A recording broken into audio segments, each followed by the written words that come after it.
Marvel comic के the हरामिएस्ट super hero Deadpool को कौन नहीं जानता, और उसकी वजह यह है कि शायद ही कोई स्टोरी लाइन होगी जहां इसने अपनी कैंसर वाली टांग नहीं अड़ाई होगी। ऐसा ही एक कैरेक्टर डीसी कॉमिक्स में भी है जिसका नाम है डेथ स्ट्रोक। हो सकता है तुम्हें इसके बारे में कम पता हो या फिर ना भी पता हो, क्योंकि ये डेडपूल जितना पॉपुलर नहीं है, क्योंकि लीड कैरेक्टर के तौर पे इसे बहुत ही कम दिखाया गया है। लेकिन मैक्सिमम जानने वालों का मानना ये है कि ये दोनों ही कैरेक्टर्स बहुत सिमिलर हैं। तो मैंने सोचा कि जब ये दोनों इतने ही सिमिलर हैं तो क्यों न जरा सा इनका पावर कंपैरिजन कर लिया जाए। तो शुरुआत करेंगे डेडपूल से। डेडपूल सबसे पहले नजर आया था दिसंबर 1990 में आई न्यू म्यूटेंट्स इशू 98 में। शुरू में तो ये न्यू म्यूटेंट्स और एक्स फोर्स के सुपर विलन के तौर पे आया था, लेकिन फिर बाद में इसकी पॉपुलैरिटी और फैंडम को देखते हुए इसे एंटी हीरो बना दिया गया। हमेशा इसका मेन जॉब या मेन प्रोफेशन होता है सुपारी लेके लोगों को टपकाना, मतलब इसे भाड़े का टट्टू भी कहा जा सकता है। सीरियस सिचुएशन में भी बात बात पे जोक्स मारना और फोर्थ वॉल ब्रेक करके हम ऑडियंस से बात करने की एबिलिटी इसकी पॉपुलैरिटी की मेन वजह बनी। वैसे तो ये एक इंसान ही है, लेकिन कुछ उल्टे सीधे साइंस एक्सपेरिमेंट की वजह से बेचारे की शक्ल बिगड़ गई। लेकिन डीएनए म्यूटेट हो जाने की वजह से इसके पास कुछ अजीबोगरीब एबिलिटीज भी आ गई, जैसे कि super human strength, speed, super speed तो नहीं लेकिन फिर भी बहुत तेज, लॉन्ग टाइम फाइटिंग के लिए स्टेमिना, अटैक झेलने के लिए ड्यूरेबिलिटी और स्पीड की वजह से agility and reflexes, extended longevity, मतलब ये कभी बुढ़ा नहीं होगा। और इसकी सबसे हरामी पावर है इसका रीजनरेटिव हीलिंग फैक्टर, मतलब इसकी बॉडी के टुकड़े टुकड़े भी कर दो ना, फिर भी इसके जिस भी पार्ट में दिमाग का सबसे ज्यादा हिस्सा होगा वहाँ से ये दोबारा पैदा हो जाएगा। इन सब के अलावा ये अव्वल दर्जे का बंदूकबाज, तलवारबाज, कराटेबाज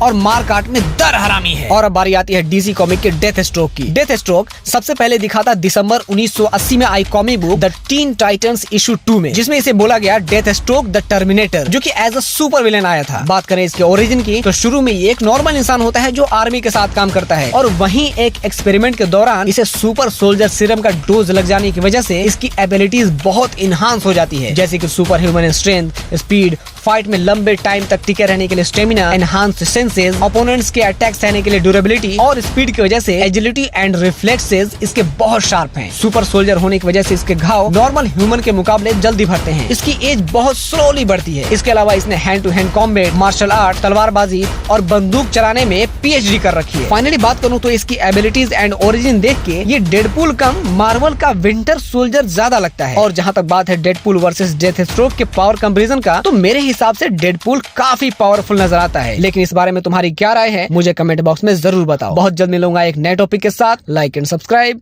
बाय बाय।